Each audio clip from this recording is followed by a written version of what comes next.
მოგესალმებით ძვირფასო რადიო მსმენელებო და რადიო მაყურებლებო. ხუთშაბათია 1 საათის განმავლობაში ვიქნებით ერთად და ტრადიციულად გვეყოლება უნიჭიერესი და ძალიან საჭირო სტუმარი ილია ნიკაჭაძე გახლავთ ჩვენი სტუმარი, ის გახლავთ ფსიქოთერაპევტი, ტრენერი და ენეაგრამის სპეციალისტი. ენეაგრამა სწორად გამოთქვი, ბატონო ილია. როგორ ბრძანდებით? კარგად, მადლობა დაპატიჟებისთვის. პირიქით, დიდი მადლობა რომ მოხვედით და აი დილეტანტურად უნდა გკითხოთ, დარწმუნებული ვარ ჩემს მსმენელსაც პირველი შეკითხვა გაუჩნდა, რა არის ენეაგრამა? რას ნიშნავს? ენეაგრამა არის ფსიქოტიპების დადგენის ტექნიკა. ის გეხმარება რომ გაარკვიო, როგორია შენი ხასიათი, როგორია შენი ძლიერი სუსტი მხარეები, როგორია შენი თავისებურება, როგორია შენი მიდრეკილებები. რომ შევადაროთ, ნახეთ, ანუ ჩვენ ფიზიოლოგიურად ხო ვიცნობთ საკუთარ თავს, ვიცით ჩვენი სიმაღლე, ვიცით წონა, ფეხის ზომა, ვიცით და სხვადასხვა პარამეტრები. აი მსგავსი პარამეტრების გარკვევაში გეხმარება ენეაგრამა როგორც ფსიქოლოგიურ დონეზე. შიგნიდან ხედავ საკუთარ თავს. ხედავ საკუთარი აზროვნების სტილს და ჩვენ რო დავინკვირდეთ, აღმოაჩენთ, რომ ერთ და იგივე თემაზე ადამიანები სხვადასხვა რაკურსით აღიქვამენ საკითხს. იმიტომ რომ სხვადასხვა აზროვნების სტილი აქვთ, სხვადასხვა პრიორიტეტები აქვთ, სხვადასხვა ფოკუსი აქვთ და ამის საფუძველზე უკვე აქვთ სხვადასხვა ქცევის მოდელები. ანუ სხვადასხვა რეაქცია აქვთ ერთსა და იმავე საკითხებზე. ეს იმიტომ ხდება, რომ თითოეული ადამიანი განსხვავებული ტიპაჟია, განსხვავებული აღქმა აქვს და განსხვავებული მოქმედების სტრატეგიები აქვს. გასაგებია, ეს ეხლა აზრობრივად მოყვებით, რასაც გულისხმობთ, მაგრამ ყველა ადამიანს შეუძლია ამის დანახვა მერე უკვე ისე, როგორც ეხლა თქვენ საუბრობთ, თუ ცირა თავისი პრინციპები აქვს ამას, თუ ამ პრინციპებს ისწავლი, შენ შეიძლება დაინახო ადამიანის ფსიქიკა, დაინახო მისი ტიპაჟი და შესაბამისად ეხლა ეს დაგეხმარება იმაში, რომ მასთან კომუნიკაცია უფრო მარტივად დაამყარო. მოდი ერთ ესეთ მაგალითს მოვიყვან. ნუ აი წარმოიდგინეთ, რომ გუშინ წვიმდა. და სხვადასხვა ტიპაჟისთვის ეს მოვლენა სხვადასხვანაირად აღიქმება. რანაირად? აი მაგალითად ტიპაჟი, რომელსაც ინდივიდუალის ერთიანს ვეძახით, მისთვის არის რომ გუშინ 15 წუთი წვიმდა. აქცენტი არის სიზუსტეზე და კონკრეტიკაზე. როგორი წვიმა იყო? ამას აკვირდება, როგორი წვიმა იყო, რამდენი ხანი გაგრძელდა, რაღაც ტემპერატურა, ანუ აღწერილობითი ხასიათების აღქმა. დაუშვათ ახლა ორიანი, რომელსაც მზრუნვალ ტიპაშ ვეძახით, მისთვის მთავარი არა თვითონ წვიმა, არამედ შედეგები ამის და ის რომ ვიღაცას ამ წვიმის დროს დახმარება სჭირდება. ამიტომ ისინი ძირითადად დარდობენ ხოლმე, რომ აი ქუჩის ძაღლები ხა ასე დროს, ან ის ადამიანი, ვისაც სახკარი არ აქვს, ან რაღაცა ჩემი შვილი, რომელსაც ამ პერიოდში რაღაც გადაადგილება მოუწია. აქცენტი საერთოდ სხვა არის. გასაგებია, ინდივიდუალისტი 4-იანი, რომელიც უფრო შემოქმედებითი ტიპია, უფრო დრამატული ტიპია, მისთვის ის არის რაღაცა რომანტიული აქტი, რო გუშინ რაღაცა ისე საოცრად წვიმდა, რომ მთელი ღამე ფანჯარასთან ვიჯექი, უყურებდი ამ წვიმის წვეთებს, მერე გამახსენდა რაღაცა პირველი სიყვარული. რა ციფრებს ამბობთ? ანუ ეს ციფრები ყველა ადამიანს თავისი ციფრები თუ დაბადების რიცხვთან არის კავშირი? ჩვენ გვეხმარება უბრალოდ იდენტიფიცირებაში კონკრეტული ფსიქოტიპის, არანაირი მისტიკური ან რაიმე ტიპის დატვირთვა ამას. არა კიდე აი როგორც დაუშვათ ნომრები აქვს ხო QR კოდი არის ეს ციფრი ხო? ხო, აი როგორც მისამართს აქვს კონკრეტულს თავისი ნომერი რომ მიხვდე რაზე გესაუბრები რომ გეუბნები რომ რაღაცა 5 ნომერში უნდა მოხვიდე ანალოგიურად აქვს ციფრი ფსიქოტიპებს რომ იდენტიფიცირება მარტივად მოხდეს. დაბადების თარიღთან არავითარ კავშირში არაა ეს, იმიტომ რომ ადამიანის ფსიქოტიპი ხასიათი ყალიბდება მის ბავშვობის გამოცდილებების შედეგად. ხე ეს რა არის? ხე გამომდინარე როგორი ბავშვობა ქონდა შენ საკუთარ თავში რაღაცა უნარები და მიდრეკილებები განავითარე. რაც გჭირდებოდა იმ მომენტში.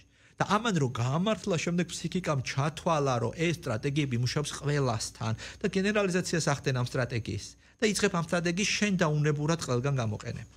სწორია ეს არა სწორია თუ მიუხედავად იმისა რომ შეიძლება შედეგს არ გაძლევს და აი ხშირად არის ხოლმე კითხვა რომ როდის ჩდება ადამიანის ცხოვრებაში კრიზისი. აი მაშინ ჩდება როდესაც შენი დასწავლილი სტრატეგია აღარ მუშაობს.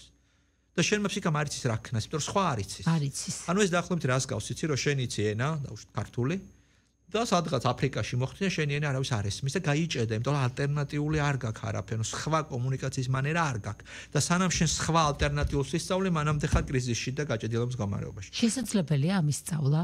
რა თქმა უნდა, მაგრამ ყველაფერი დასწავლადია, თვითონ ეს სტრატეგიაც ხო დასწავლილია, ამიტომ ამის გადასწავლა, ახლის სწავლა შესაძლებელია, ამის დახვეწაა შესაძლებელი. იმიტომ რომ ეხლა ჩვენ კი ვამბობთ, რომ 9 ფსიქოტიპი არსებობს, მაგრამ აქ იმდენი ჩაშლა, რომ დაახლოებით 1000-მდე ქვეტიპზე ავდივართ საბოლოოდ.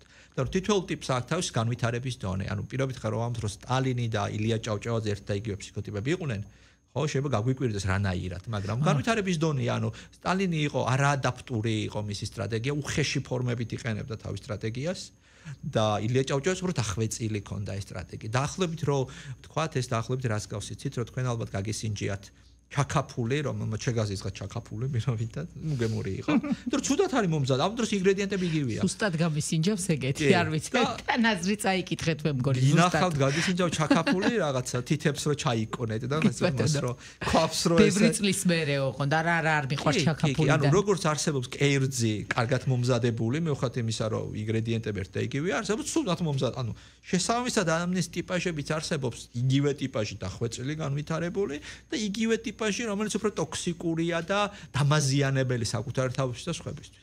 პირველ რიგში რაღაცა საკუთარი ფსიქოტიპის შეცნობაშიც რო დაგეხმარება, ეს უმთავრესია, ხო? ალბათ აქედან უნდა დავიწყოთ, იმიტომ რომ ყველაზე მთავარი და მნიშვნელოვანი შენ ცხოვრება შენ თვითონ ხარ და ცოდნა იმისა თუ როგორი ხარ შენი ცხოვრების ყველა ასპექტს გაგიმარტივებს. აი, მოდი ჩამოვთვალოთ რა ერთადი ასპექტი. ის უბრალოდ მინდოდა მეთქვა, აი რას შემიმსუბუქებს შენს ყოფაში. კი ბატონო, კი.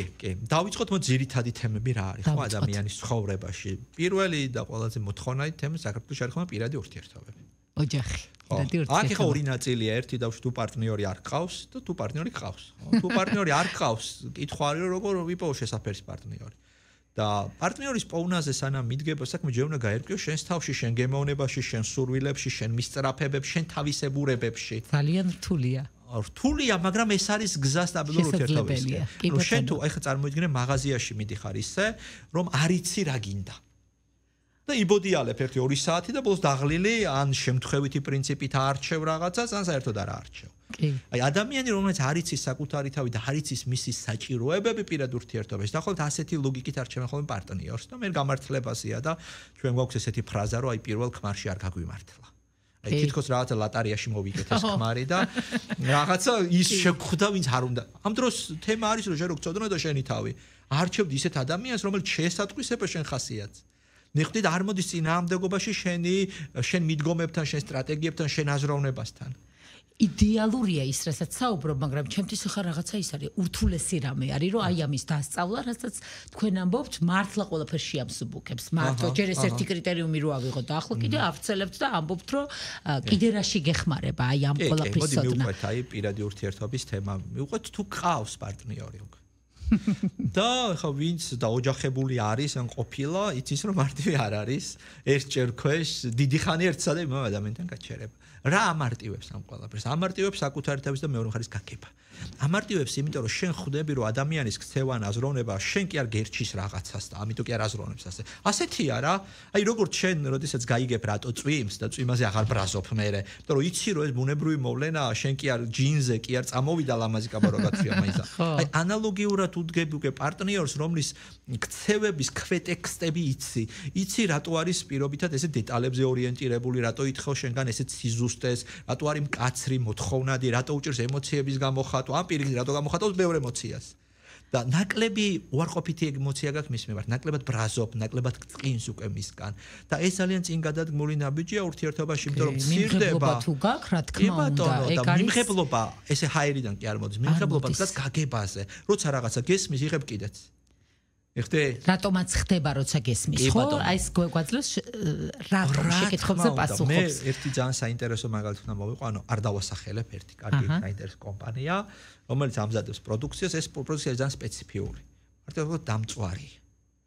და როგორც წესი, როდესაც დამწვარი პროდუქცია მოგდის, ხუბით და გაბრაზებული ურეკავ ამ კომპანიას. და ამ კომპანიას აქვს ესეთი call center მომსახურება, ჩაწერილია პირდაპირ ხმა, რომელიც გიხსნის, რატო არის ეს პროდუქცია დამწვარი.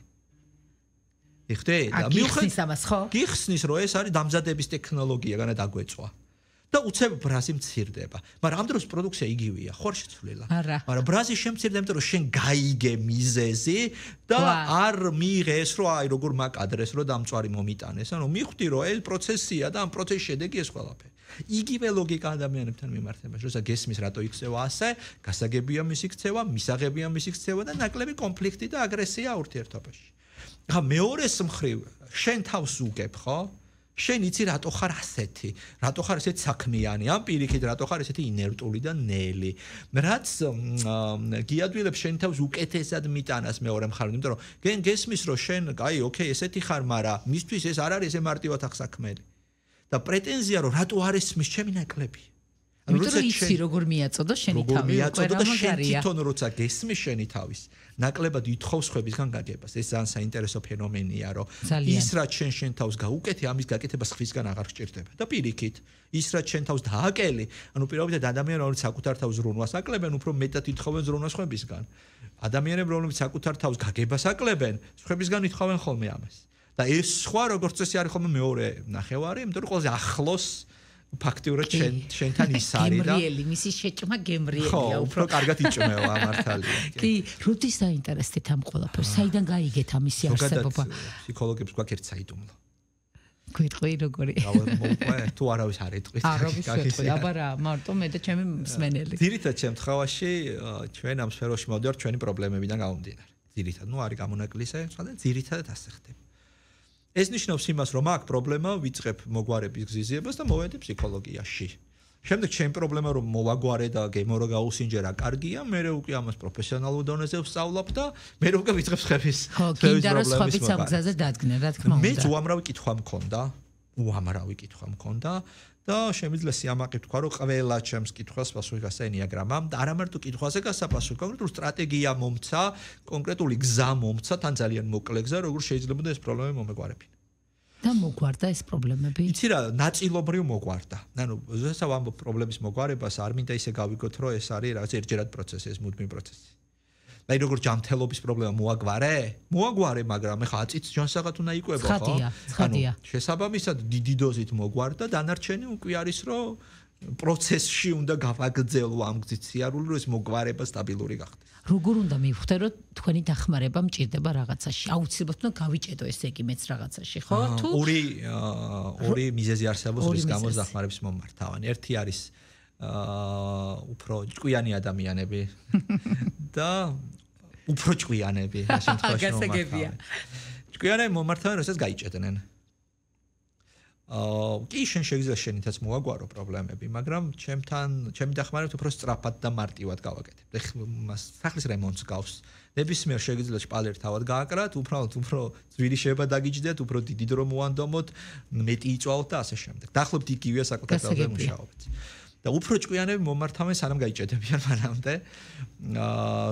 ნახეთ ორი მოტივაცია, ერთი ის რომ არ მინდა ასე ცუდად ვიყო და მეორეა მინდა უკეთესად ვიყო. თუ მინდა უკეთესად ვიყოთ პერიოდში დავიწყებთ ჩვენ თავზე მუშაობას, აი იქამდე აღარ მივალთ, როცა გაჭედვის ეტაპი დგას.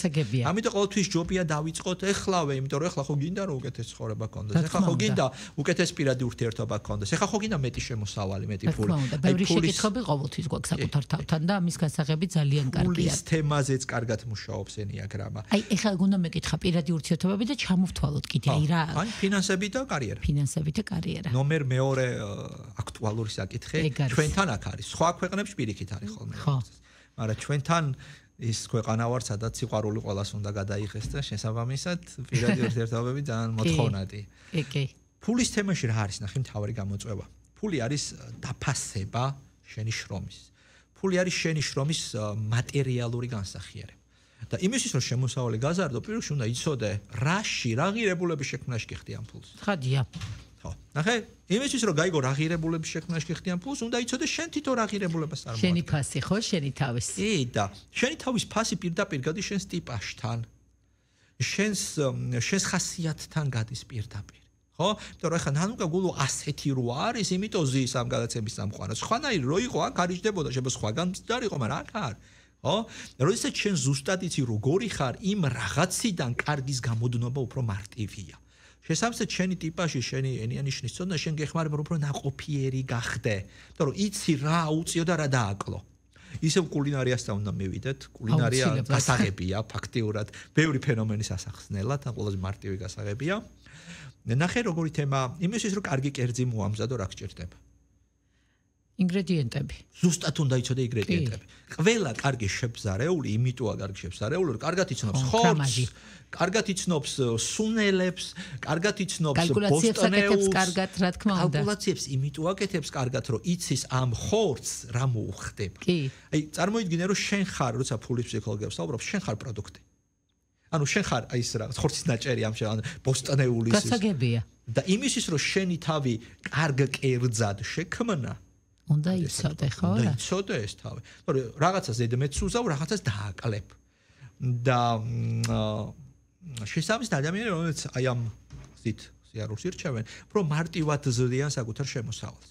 ეხლა მეორე თემაზე მივდივართ, რომ როცა ფულის ფსიქოლოგიას ეხება საქმე, აქ არის შემზღუდავი ფაქტორები. ნუ რაღაც შინაგანი ბლოკები, რაც ხელს მიშლის ფულის შოვნაში. აქაც ენიაგრამა, იმიტომ რომ თითოეულ ფსიქოტიპს ინდივიდუალური ბლოკი აქვს. ალბათ ჩემს მიერ ახსენებ ერთიანს, იდეალის, ძირითად ბლოკები აქვს მორალთან, ეთიკასთან დაკავშირებით. თუ ფული ურტყავს მის პრინციპებს და მის ენიანიშნის ფასეულობებს, ფული არ უნდა. გასაგებია. კი. და სანამ ეს ფასეულობები არ დამუშავდება და სინქრონში არ მოვა ფულთან, მანამდე ფული მისთვის იქნება ნეგატიური რამ და მის განზიდვაზე იმუშავებს ფსიქიკა და არ ამოზიდვას. ვახ. ხდე? ანუ ენიაგრამა ზუსტად გაპოვნინებს შენი ფულთან მიმართების წინააღმდეგობა რა არის. და სხვა შემთხვევაში შენ შეიძლება რაღაცა ბევრი დრო დაგჭიროება და წლები მათ შორის რომ გეპოვნა მიზეზი. ანუ ვერც გეპოვნა, შეიძლება ვერც გეპოვნა, ხო და აქ პირდაპირ ერთ მაშინ რა ქვია სესიაში პაულობ ამას. ხო და აი ეგ მაინტერესებს. ანუ ეხლა მე ვარ აი მთლიანად მოცული იმით, რასაც საუბრობთ. და აი პირდაპირ მინდა გითხრათ, რომ საერთოდ არ ვიცი ჩემი ეს სხვა ენერგია და უნარი, რომელიც შიგნიდან ვიცი რომ მაქვს, სწორად როგორ მივმართო. ძალიან ბევრ რამეს ვაკეთებ და სულ მაქვს შეგრძნება რომ არ ვაკეთებ სწორად რაღაცებს. აი ხა რასაც ამბობ, ჩემთვის არის ანუ იდეალური მოვსვლა თქვენთან და ამ ყველაფრის დავარცხნა. აი დაუშვათ მოვედი და მოვაკაკუნე. სად მოვედი? აქედან დავიწყოთ. სად მოვდივარ თქვენთან? ორი ვარიანტი არის. ერთი ეს არის ტრენინგი, რომელსაც 14 ნოემბერს დავიწყებ და ონლაინ Zoom-ში მექნება 10 შეხვედრა, სადაც 9 ენიანიშ გასწავლი 2 საათი გრძელდება თითოეულ ენიანიშნს საუბარი და ყველა რაკურსით დაგანახებ ამ ენიანიშნს. ინდივიდუალურად საუბრობთ მე და თქვენ ჯგუფურია. ჯგუფური ტრენინგი. ამის პლუსი ის არის რომ არა მარტო შენი ნიშანი შეიძლება გაიგო, არამედ ყველა სხვა ადამიანის ნიშანი, ხო? ანუ პოტენციურად შენი ბიზნეს პარტნიორი, შენი ნათესავი, მეგობარი, მეუღლე, ან არ ვიცი, თაყვანისმცემელი. კი, და ფაქტობრივად ყველას ხედავ. მე ხშირად ვამბობ რომ ენიაგრამას სწავლის შემდეგ ნეო ხდები მატრიციდან, ვაჩოვსკის მატრიცას გულისხმობ და ბოლოს ნეო რჩეულია აგენტებს ხედავს ფორმულებად. რა მაგარია. აი დაახლოებით ესე ხედავ ადამიანებს რომ ეს გააკეთა კი არა, მთელი ქვეტექსტი რატო გააკეთა, როგორ გააკეთა, რა უნდოდა სინამდვილეში ამით. ანუ აი თავი პრობლემა რა არის ხომ ურთიერთობაში, რომ მეც მათ შორის და ზოგადად ადამიანებს რაღაცას ვაკეთებთ ისე რომ კარგად გაზრებული არ გვაქვს აქედან რა გვინდა რომ მივიღოთ. ქვეტექსტი არ ვიცით. რაც მექანიკურად ვაკეთებ. და აი შენ ენიაგრამას დახმარებით ამ ქვეტექსტს ხედავ და უფრო მარტივი არის მის საჭიროების დაკმაყოფილება და იმის მიცემა რა სჭირდება. რამდენ დროს გავრაკარია? ძალიან დიდ. მეორე არის ინდივიდუალური კონსულტაცია, სადაც უშუალოდ შენ ფსიქოტიპს ვადგენ, საკმაოდ ვრცელი რეპორტ ფაილი კეთდება, სადაც შენ ტიპაჟი არის აღწერილი, მათ შორის სხვადასხვა სფერო ფულთან მიმართებაში და უშუალოდ ოჯახი, მეგობრები, პირადი საინტერესო თემა არის ჯანმრთელობის ფსიქოლოგიასთან მიმართებაში, იმიტომ რომ დღეს უკვე მეცნიერებად ახდება, რომ დაავადებების ძალიან დიდი ნაწილი ფსიქოსომატური საფუძვლის მქონეა. ანუ შენი ფსიქოლოგიური მდგომარეობა აპროვოცირებს გარკვეული დაავადების წინ წამოწევა შენ ორგანიზმში. მათ შორის წონაც. მათ შორის წონა, რა თქმა უნდა, იმიტომ რომ წონა ფარისებრი ჯირკვალზეა დამოკიდებული, უჭნატლავის სისტემაზე, მონელების სისტემაზეა დამოკიდებული და ეს ყველაფერი ფსიქოლოგიასთან არის სინქრონში. რა თქმა უნდა და ნუ არ ვიცი, ინდივიდუალურად ერთი სესია ალბათ არ ყოფნით. ენიაგრამა დიაგნოსტიკა არის ორი შეხვედრისგან შედგება. ერთი შეხვედრა არის სიღრმისეული ინტერვიუ და სიღრმისეული ინტერვიუს საფუძველზე ვიკვლევთ ფსიქოტიპს. ეს ძალიან საინტერესოა, იმიტომ რომ ჩვენ ამ შემთხვევაში ფსიქოტიპის დიაგნოსტიკას ვაკეთებთ იმ ღირებულებების საფუძველზე, რომელსაც ჩვენ მიზიარებ. ვაკვირდებით ვერბალიკას და არავერბალიკას ადამიანის. ის რომ თქვენ ესეთი ენერგიულად საუბრობთ, ეს თქვენს ტიპაჟზე უკვე მეტყველებს. ხო არა? თუ დააკვირდებით ვიღაცა, უფრო ნელა მშვიდად საუბრობს ვიღაცა, იმიტომ რომ ღირებულებები გამოიხატება საუბრის მანერაში. ვა. ხო, იმიტომ რომ საუბარი და სიტყვების ინტენსივობა ამბობს იმას, თუ რაც გრძნობს შიგნიდან შენ.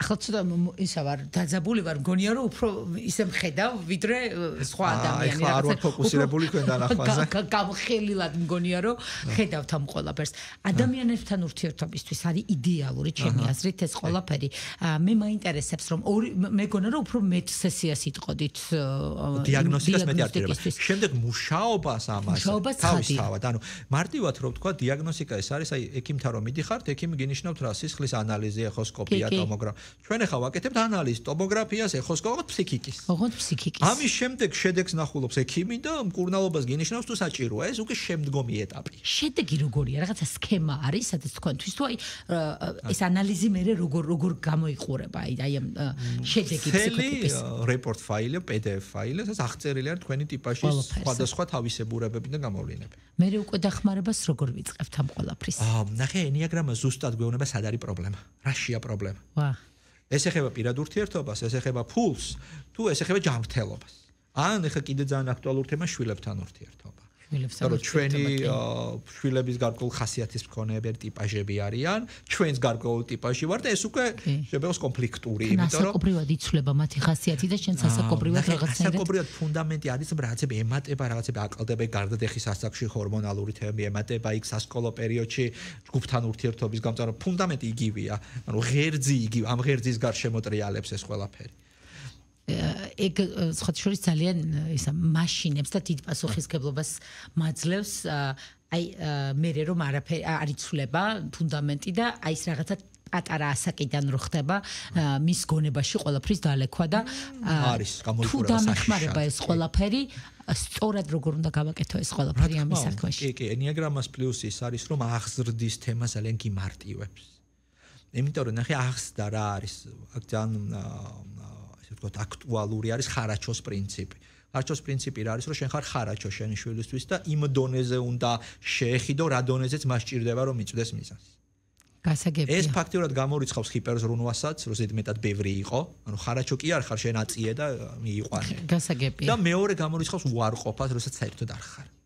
ენიაგრამა შენ გეხმარება ტიპაჟიდან გამომდინარე მიზნობრივად იყო ბავშვის ცხოვრებაში. იმ დოზით რა დოზითაც მას ჭირდება. იმიტომ რომ არიან უფრო თვითმყოფადი ტიპები, მაგალითად ერთიანი ვახსენე. ერთიანი. და ეხლა ერთ მაგალითს მოგიყვანთ, მიხვდებთ რა ტიპაში ერთიანი ბავშვი, აფთიაქში იყო ესეთი სცენა.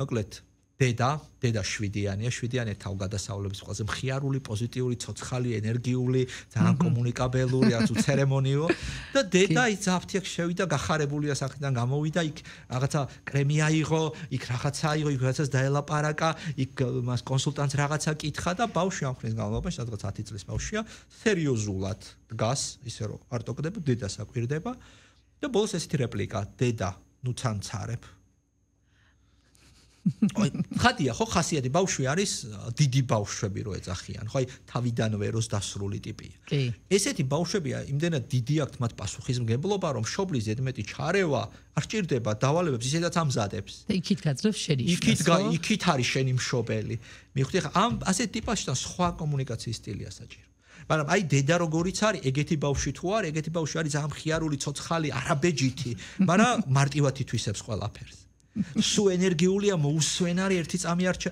ამასთან სხვა მიდგომაა საჭირო თუ ჩვენ ორივეს ერთი და იგივე პრინციპით მიუდგებით არც ერთთან არ გამოვა არ იქნება სწორი ხო და ამიტომ არის რომ ახსდა ძალიან გვიჭირს იმიტომ რომ ჩვენ ჩვენი ტიპაჟის გადასახედიდან უყურებთ მიხდი მაგალითად ერთიანი მშობელი ძალიან მკაცრი და დისციპლინური და მომთხოვნია და ბავშვებს არ ჭირდება იმიტომ რომ ზედმეტ დისციპლინად რგუნავს გავიგე პირიქით უარყოფის შედეგს ან პირიქით ძალიან ხიარულია ისეთია რა ქვია ბავშვია თვითონ მშობელი და ესე უდგება შვილს ასე მოიცა კაცო თვითონ იზავს მიხედავს მაგრამ ამ დროს ბავშვი ხარდაჭერა და დახმარება ჭირდება რა თქმა უნდა იმის რომ ჩვენ შევძლოთ ჩვენი ტიპაჟი არ მოვახვიოთ ბავშვთავს უნდა ვიცოდეთ ამიტომ ჩვენი უნდა ვიცოდეთ და ბავშვის უნდა ვიცოდეთ რომ სწორი ინგრედიენტი შეუსაბამოთ მის ხასიათს და მის იმ პერიოდში არსებულ ასაკობრივ გამოწვევებს. უზომოდ საინტერესოა ეს